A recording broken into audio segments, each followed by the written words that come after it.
And when you said you had your first experience, I mean, at this point in time, you were still in the wheelchair? You were out of the wheelchair? I was in and out of the wheelchair. I had just gotten a walker, so after I started cannabis, I started treating the inflammation so my feet could get out of bed, and I wanted to get out of bed and stand up. It didn't hurt so much. And so I slowly, with the use of cannabis, then I would have to drive to Santa Cruz.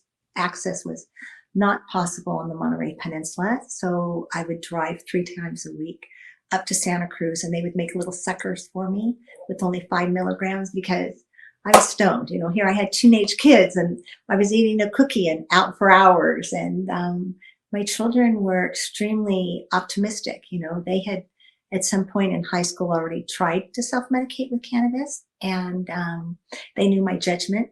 They've seen me break the glass bong and say, "You're not going to wind up like my brother." There was a lot of years of emotional upset in my family because of my brother. And so I spent 20 years running alongside all my kids to make sure they didn't wind up like my brother.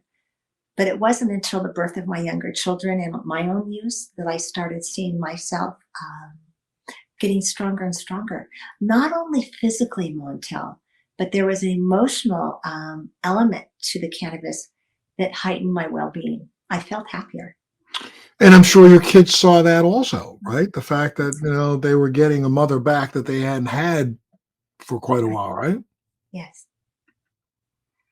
And so, I mean, just so people understand, I mean, it gave you some relief because of its anti-inflammatory capability and also its neuroprotective capability.